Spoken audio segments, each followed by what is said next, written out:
Hey, and welcome to Week 8, Module 8. We're going to be looking at the last few books of the Old Testament that we're going to delve into. This is Lecture 20, and we're going to cover the books of Ruth and Esther, which may be historical or may be intended as history. Oftentimes, these books are also considered to be novels or novelettes to make a point.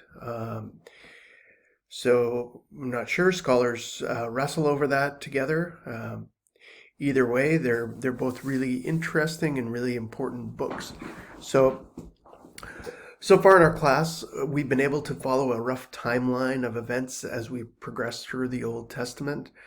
This has been especially true for the Torah and the Nevi'im, or the prophetic books. Ever since we started with the Ketuvim, or the writings, however, you'll notice that the progression of time and narrative has been less of an emphasis. For example, the Psalms and the wisdom literature are more bodies or works of art rather than the accounting of history. For this reason, we've sort of put our timeline on hold up to this point. That being said, this would be a good time for you to go ahead and pause and get your timeline out and put it in front of you, because that'll be helpful for you. You'll remember that it's in the course documents folder on D2L. It's going to serve as a good reference for what we're going to talk about in this module, both with Ruth and Esther and then with Ezra and Nehemiah in the next lecture. So let's go ahead and briefly delve into the books of Ruth and Esther, and we'll start with the book of Ruth. So in looking at your timeline, we've actually made it to the year 586 BC in the narrative of the Old Testament, and we've noted that the southern kingdom fell to the Babylonians. We'll return to that significant date in a moment. For now, though, let's rewind almost 600, or just a little over 600 years back, to about the year 1200 BC, and the period of the Judges. Do you see Ruth? That should be there on your timeline. It was during this time that the events of Ruth took place, so around 1200 BC. So keep that in mind as we unpack the book. The book of Ruth reports a peaceful interlude in all of the noisy chaos and the upheaval of the period of the Judges. You may remember that was a really chaotic time. Everybody did what was right in their own eyes, we read. But the story of Ruth comes in a peaceful time, and there are obviously, even in the midst of long wars or series of wars, there's always times of peace. All right. The story primarily takes place in Bethlehem in Judah, but with a long but briefly life-changing interlude in the country of Moab, which is just to the east of the Dead Sea. It traces how a mysterious series of misfortunes devastate one particular family: a dad, a mom, two sons, and their foreign Moabite wives. And it talks about how God providentially uses one of the latter Moabite wives to keep the family line alive, and eventually to give David the kingship in Israel. The book is named after the special heroic Moabite woman, Ruth, whose remarkable devotion and initiative prove crucial to the outcomes. Dialogues and speeches dominate the story, and the theme of reversals of fortune drive its plot, and the story has a really interesting surprise ending. Overall, the book of Ruth can be seen as having two parts. First is the story of King David's ancestors in chapters 1 through chapter 4:17, and second, there's the king's genealogy in chapter 4:18 to chapter 4:22. Perhaps one of the most important things to observe as you read through this book is the way that the dialogue works. Remember when we talked about chiasmus in the Psalms? That device is actually also used here in narrative form. As you read through the conversations in the book, pay attention to what each character says and how it influences the story. Pay a special attention to the one between Ruth and Naomi in chapter 1. Interestingly, the actions that drive the plot of the book are, with minor exceptions, performed by its human characters. But in the end, even though the human characters are making the decisions, in the end, the women do give all of the credit to Yahweh.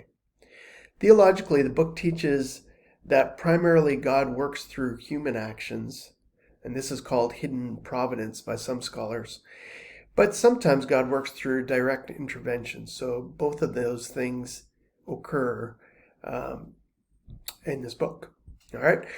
So that's the book of Ruth, and you read it. I think you'll find it a really interesting story. Again, with a surprise ending, and also it shows how a Moabite woman is an important connection in the kingship of David, in the lineage of David.